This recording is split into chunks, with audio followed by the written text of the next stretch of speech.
বাংলাদেশে আমি তো আওয়ামী লীগ করতাম, কিন্তু আসলে দল পরিবর্তনের পরে বিভিন্ন রকম ঝামেলা, বিভিন্ন মারামারির কারণেই চলে গেছি এই পথেই। আর আমার নামে একটা মামলা ছিল, সুন্দরবনে একটা মিথ্যা মামলা, হরিণের একটা মামলা ছিল, সে মামলা হয়রানির কারণে এই পথ বেছে নিয়েছিলাম। এখন বাংলাদেশ কোস্টগার্ডের মাধ্যমে আত্মসমর্পণ করেছি। বাকি জীবন যতদিন বাঁচবো সুন্দরভাবে থাকার চিন্তা ভাবনা আছে। এই 7-8 মাস ধরে ছিলাম আমি গাঙ্গে, এখন আত্মসমর্পণ করতেছি। আমরা দেশটা ভালোভাবে চলতে চাই, আমাদের নামে যেন কোনো মামলা টামলা না থাকে, এই পুলিশে কোনো বাহিনীতে যাতে আমাদের ডিস্টার্ব না করে, এই জন্য আর কি। আমি 18 সালে আত্মসমর্পণ করার পরে টুকটাকভাবে ব্যবসা বাণিজ্য করে মোটামুটি ভালোই ছিলাম। পরে 5ই আগস্টের পরে মনে করেন যে অনেক হয়রানি হইলাম, মামলা খাইলাম, জেল খাটলাম। তারপরেও মানে অনেক চেষ্টা করছি থাকার জন্য, সুন্দরবনে যাওয়ার জন্য কোনো ইচ্ছাই ছিল না। পরবর্তীতে বাধ্য হয়ে গেছি, যাতে উপরে থাকতে পারি নাই। এখন মনে করেন আবার আত্মসমর্পণ করলাম যখন সুযোগ পাইলাম, যে স্যাররা বলল যে তারা ভালোভাবে থাকতে পারবো, কোনো হয়রানি হবে না, এই প্রস্তুতি পাইয়ে আবার আত্মসমর্পণ করলাম। আমরা চাই যে যদি অন্যান্য আরও যে বাহিনীগুলো এখনও এই সমস্ত কার্যকলাপ সুন্দরবনে করে যাচ্ছে, তারা যদি আত্মসমর্পণ ইচ্ছুক থাকে, তো সেক্ষেত্রে আমরা তাদেরকে অবশ্যই এনকারেজ করা হবে।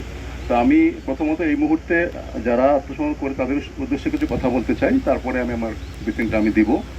তো যারা আজকে আত্মসমর্পণ করেছে 7 জন, আমি তাদের উদ্দেশ্যে বলছি যে আপনাদেরকে আমি আন্তরিক ধন্যবাদ জানাচ্ছি যে আপনারা স্বেচ্ছায় আত্মসমর্পণ করেছেন। বাংলাদেশের একজন নাগরিক হিসাবে আপনাদের যেই দায়িত্ব কর্তব্য, তার মধ্যে কোনোভাবেই আপনাদের বর্তমান পেশাটা গ্রহণযোগ্য নয়। আপনারা সাধারণ মানুষের জানমালকে হুমকির মুখে ফেলে দিচ্ছেন সুন্দরবনের মধ্যে, যেগুলো এতদিন করেছেন। এখন যেহেতু আপনারা স্বেচ্ছা আত্মসমর্পণ করেছেন, আমি আশা করব আপনারা সুস্থ স্বাভাবিক জীবনে ফিরে যাবেন। এই স্বাভাবিক জীবনে ফেরার পূর্বে যেই আইনি যেই প্রসিডিউরসগুলো আছে, সেগুলা আমাদের যে সমস্ত বাহিনী, আমাদের পুলিশ, আমরা সব মিলায়ে যেগুলো আপনাদের জন্য করণীয় সেগুলাই করা হবে, এবং এটা উপরে নির্দেশনা অনুযায়ী করা হবে। সেক্ষেত্রে বাংলাদেশ সরকার যেই নীতিতে আছে সেই নীতিতে আপনাদেরকে আশা করি আপনারা লাভবান হবেন। বাট আপনাদের জন্য আমার যেই উপদেশ, এই ধরনের পেশা কখনোই ভালো হতে পারে না। আপনারা নিজেরাও হয়তো দেখেছেন যে এই পেশাটা করতে গিয়ে আপনারা পরিবার থেকে দূরে, আপনাদের সন্তান পরিবার তারাও আপনাদেরকে নিয়ে খুব ভালো ফিল করে কিনা আমি জানি না, নিশ্চয়ই না। সুতরাং আপনারা স্বাভাবিক জীবনে আসবেন।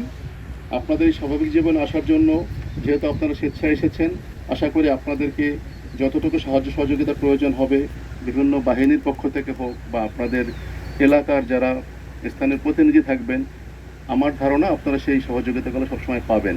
তবে এখানে একটাই শর্ত, যে আপনারা পূর্বে যেই ধরনের অ্যাক্টিভিটিস করেছেন, এইটাকে আপনার ফিরে যাওয়ার কোনো সুযোগ নাই। যদি আপনারা পূর্বের ওই সমস্ত ইয়েতে ফিরে যাওয়ার চেষ্টা করেন, তাহলে কিন্তু আপনাদের জন্য আবারও জিরো টলারেন্স। আমরা যেই নীতিতে এখন পর্যন্ত চলছি, কোনোভাবেই জলদস্যুতা বনদস্যুতা আমরা অ্যাকসেপ্ট করব না সুন্দরবনে। আমরা কিন্তু সেটাতে একদম নীতিতে অটল। তো আপনাদেরকে অনেক ধন্যবাদ জানাচ্ছি আমি এভাবে আসার জন্য।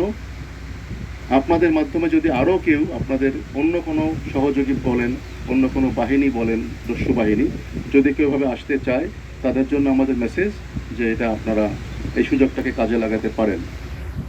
তো আপনাদেরকে ধন্যবাদ। আমি আপনাদের সুস্থ এবং স্বাভাবিক জীবন যাতে আপনারা লিড করতে পারেন, সেজন্য আমি শুভকামনা জানাচ্ছি আপনাদেরকে, এবং আপনাদের জন্য আমাদের সেই প্রত্যাশা রইল আপনাদের জন্য। ধন্যবাদ।